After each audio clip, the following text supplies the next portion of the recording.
السلام علیکم ناظرین، آج کا جو پروگرام ہے ہمارا، اس کا ٹاپک میں نے جو رکھا ہے وہ یہ ہے کہ ہم انصاف کیسے حاصل کر سکتے ہیں یا انصاف ہمیں کیسے ملے گا، how can we get justice. تو افسوس کی بات یہ ہے کہ ہمارا نظام عدل جو ہے وہ اس طرح کا ہے کہ اس سے سائل کو آسانی سے جو ہے انصاف نہیں ملتا۔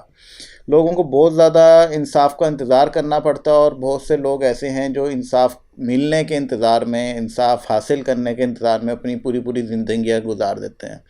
کچھ لوگوں کو زندگی میں انصاف مل جاتا ہے، کچھ لوگوں کو مرنے کے بعد انصاف ملتا ہے اور نہیں بھی ملتا۔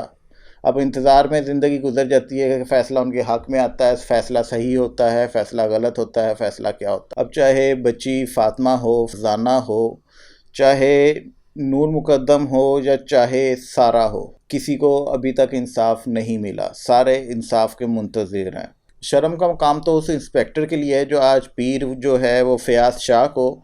لے کے آیا پیشی پہ عدالت میں، اور اسے ایک پروٹوکول دے رہا تھا۔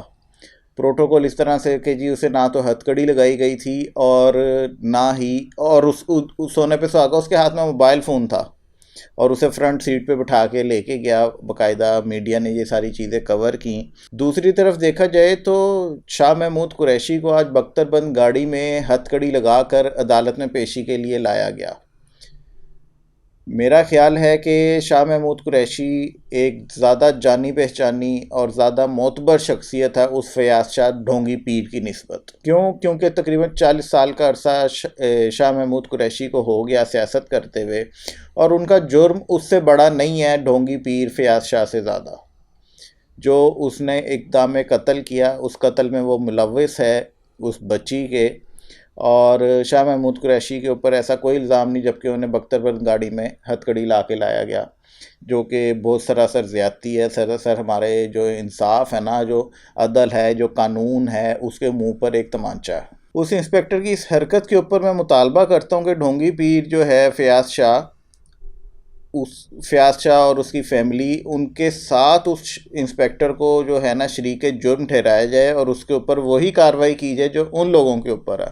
کیونکہ اتنا بے حس ہو گئے ہیں یہ لوگ، اتنا ایک جو ہے ان کا ضمیر مر چکا ہے کہ ان کے گھروں میں ماں، بہن، بیٹی کوئی نہیں ہے جس کے ساتھ کل کو ایسا واقعہ پیش آ سکتا ہے۔ بات یہ ہے کہ ہم لوگ اپنی آخرت بھول چکے ہیں، اور دنیا میں پیسے دولت کی ہوس نے ہمیں اندھا کر دیا۔ کیونکہ ایک سزا یافتہ شخص کو دیکھیے کہ ملک میں واپسی کے اوپر پروٹوکول دیا جا رہا ہے، اور یہ فیصلہ نہیں کیا جا رہا کہ جی نواز شریف صاحب کو گرفتار کیا جائے گا یا نہیں کیا جائے گا، اور دوسری طرف ایک بچی کے قاتل کو پروٹوکول دیا جا رہا ہے، سرکاری پروٹوکول مل رہا ہے اس بندے کو۔ تو یہ ہمارا نظام عدل ہے، نظام انصاف ہے، اور سوچنے کا مقام ہے۔ بڑی گہری سوچ ہونی چاہیے، بڑی گہری نظر ہونی چاہیے اس کے اوپر۔ ہمارے جو صاحب اقتدار حلقے ہیں اور جو حکمران ہیں، ان کو اس چیز کے اوپر ضرور سوچنا چاہیے۔ اس میں نا بات یہ ہے کہ کیسوں کو التوا کیوں ملتا ہے؟ یہ ساری کارستانی ہے کالے کوٹ والوں کی، جن کا کام ہے، جن کا دھندہ ہی یہی ہے کہ سچ کو جھوٹ اور جھوٹ کو سچ ثابت کرنا، قاتل کو بے گناہ اور بے گناہ کو قاتل ثابت کرنا۔ یہ لوگ کیا کرتے ہیں، کیسوں میں التوا لے لیتے ہیں، آج فلاں غیر حاضر ہو گیا، آج وکیل غیر حاضر ہو گیا، آج یہ ہو گیا، آج وہ ہو گیا، جس کی وجہ سے کیس پینڈنگ ہوتے جاتے ہیں۔ تو اس کے اوپر میں کہوں گا کہ جج صاحبان کو جو ہے نا سوچنے کی ضرورت ہے، اور چیف جسٹس پاکستان قاضی فائز عیسیٰ صاحب نے بہت اچھا آج جو ہے ریمارکس دیے کہ کسی کے ساتھ کوئی رعایت نہیں ہوئے گی، ایک سے دوسری ہیئرنگ کے اوپر فیصلہ سنا دیا جائے گا۔ میں دل سے ان کی رسپیکٹ کرتا ہوں اس بات کے اوپر، اور اب تک جتنے ان کے کیسز کے اوپر ریمارکس آ رہے ہیں وہ بڑے قابل تعریف ہیں، اور لگتا ہے کہ وہ اپنے 1 سے 1.5 سال کا جو ان کا ٹینیور ہے، جو عرصہ ہے، اس میں وہ ملک کی جو عدالتی نظام ہے اس کو بہت حد تک سدھار کے جائیں گے، اور بہت سارے کیسز کو نمٹا کے جائیں گے۔ بہت سے لوگوں کو انصاف ملے گا، اور ایک اچھا انصاف ملے گا جس کے اوپر کوئی اعتراض نہیں اٹھا سکے گا۔ اب اگر ہم نور مقدم کے کیس کی بات کریں نا، تو بات یہ ہے کہ وہ کیس چل کیوں رہا ہے بلا وجہ، جب اس میں ساری چیزیں مل گئی ہیں اور ساری چیزیں کلیئر ہیں کہ قاتل کون ہے، تو اسے فوری طور پہ فیصلہ دیا جانا چاہیے۔ اتنے دن جو ہے، سال ہو گیا ہے، سال سے زیادہ ہو گیا، اور اس کے جو پیارے ہیں، ان کے جو گھر والے ہیں، وہ اس چیز کو جو ہے نا ترس رہے ہیں کہ ان کی بچی کو انصاف ملے، جو نور مقدم ہے اس کی جو روح ہے وہ سکون پالے، اسے پتہ چلے کہ ہاں جی اس کے ساتھ انصاف ہوا۔ اسی طرح اب یہ جو بچی رضوانہ ہے، جس پہ تشدد کیا گیا اور لاہور میں زیر علاج ہے، وجہ کیا ہے انصاف نہ ملنے کی کہ ایک جج اور اس کی جو اہلیہ ہے اس نے کیا۔ اب جج صاحب کے ساتھ تو جی کوئی کارروائی ہو نہیں سکتی کیونکہ وہ تو قاضی ہیں اور سپریم ہیں، وہ تو ان کو تو ہاتھ نہیں ڈالا جائے گا، اور اگر ہاتھ ڈالا جائے گا تو جوڈیشری ہی ہاتھ ڈالنے والوں کے خلاف ہو جائے گی۔ اور دوسری طرف کیا ان جج صاحب کا یہ بیانیہ کافی ہے کہ جی مجھے تو علم نہیں تھا کہ بچی کے اوپر ظلم و تشدد ہو رہا، یا پھر ان کا بیان بدلنا یہ کافی ہے کہ بچی کے اوپر جو ظلم اور تشدد کیا گیا اس کی وجہ یہ تھی کہ ان کی جو بیگم ہے وہ ذہنی مریضہ ہے، ذہنی دباؤ کا شکار ہے؟ کیا یہ چیزیں جسٹیفائی کرتی ہیں اس بچی کی کنڈیشن کو؟ کیا ان کو کبھی علم نہیں ہوا کہ بچی کے اوپر کتنے عرصے سے تشدد ہو رہا؟ اور ہمارا میڈیا جو ہے 4 دن ایک بات کو اٹھاتا ہے، اور آج کہاں ہے وہ بچی،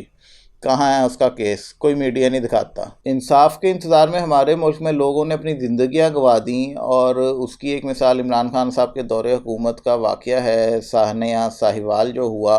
وہ بچے آج بھی اس انتظار میں ہیں کہ ان کو انصاف ملے، ان پولیس والوں کو سزا ملے جنہوں نے یہ کارروائی کی، جنہوں نے اندھا دھند فائرنگ کی، اور نہ جانے ایسے کتنے کیسز ہیں جو کہ رپورٹ نہیں ہوتے،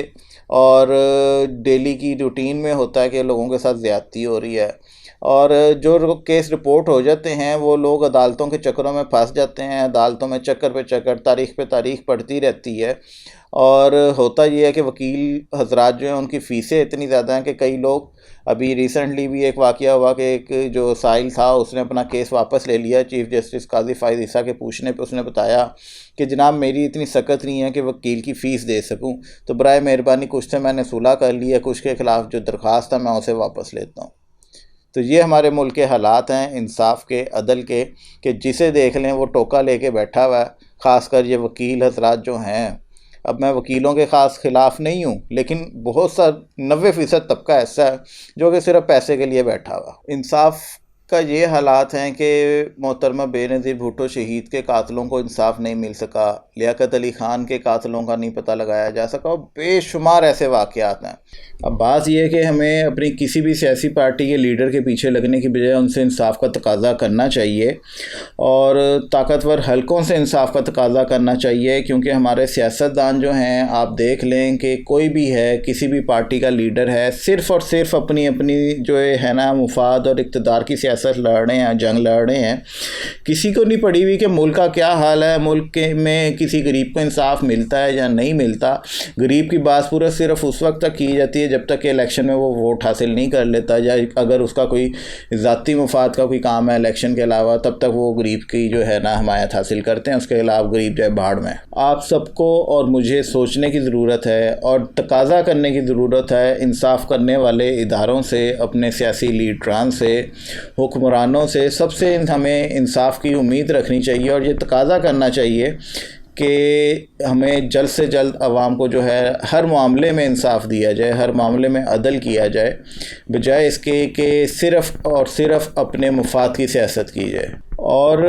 جی میں امید کرتا ہوں اور اللہ تعالیٰ سے دعا گو ہوں کہ ان چاروں بچیوں کو، رضوانہ کو، نور مقدم کو، سارہ انعام کو، ان سب کو جو ہے جلد سے جلد انصاف ملے، ان کے جو کیسز ہیں ان کے اوپر جلد سے جلد فیصلہ کیا جائے، بجائے کسی التوا کے۔ ان کے جو ماں باپ ہیں، جو ان کے سوگوار ہیں، جو ان کے پیارے ہیں، ان سب کو انصاف ملے۔ اللہ تعالیٰ پاکستان کا حامی و ناصر ہو، ہم سب کو ہدایت بخشے۔ اجازت دیجیے گا، اللہ حافظ۔